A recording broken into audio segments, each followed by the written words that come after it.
Oliver and his great man One morning, Toad noticed that Oliver was unhappy. He decided to find out why. Excuse me, Mr. Oliver. It seems to me that things are not well with you. If you forgive me for mentioning it. You're quite right, Toad. All I do is shunt these freight cars onto the turntable. I long for a nice run. It's what an engine really needs. Quite so, Mr. Oliver. May I suggest that you speak to Sir Topham Hatt about your problems? But Oliver said nothing. He just grew unhappier. He was rough with the freight cars. You're no good, Oliver. You're dangerous. We want Percy. Percy's far too busy to be bothered with the likes of... Oliver bumped the freight cars hard.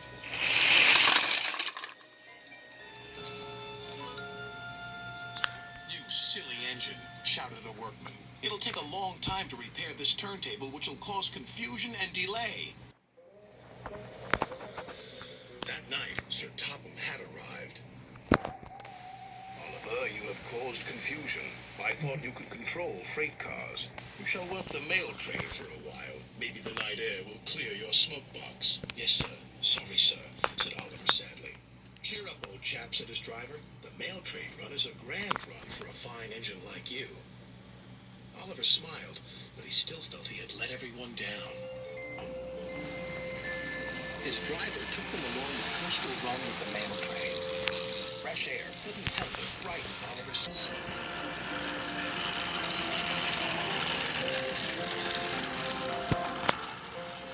They made good speed until it was time to collect some important mail from Harold the helicopter. Come on, Harold!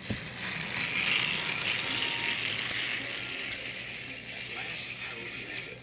Sorry I'm late, Great Western.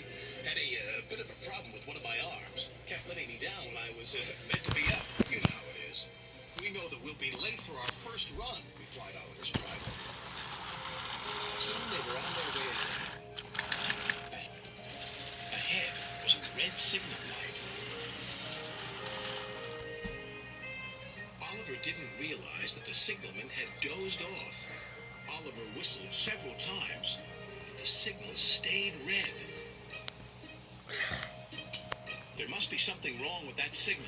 We'll go slowly and stop by the signal box, said his driver.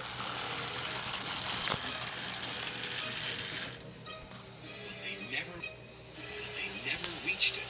The points before the signal box were switched to an old track. They were going the wrong way. Oliver's fire was on.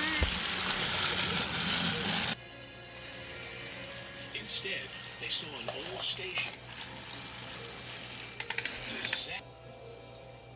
Disaster lay ahead.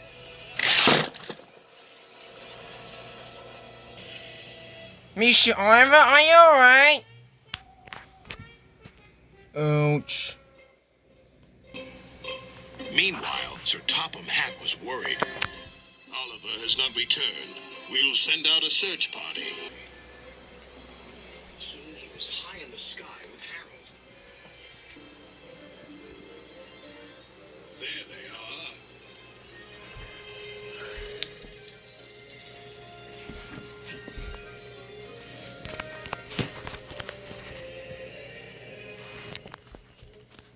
It wasn't Oliver's fault, sighed the driver. I'm aware of that. I'm just glad to see you are all safe. Then he saw something. It was an empty old house beside the station. He went to inspect it.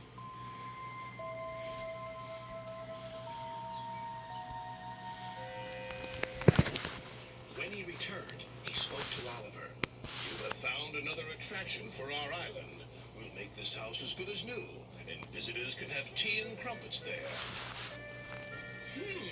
Sighed Oliver. Getting lost can be interesting, but being found is much nicer. Especially when it makes an engine feel really useful.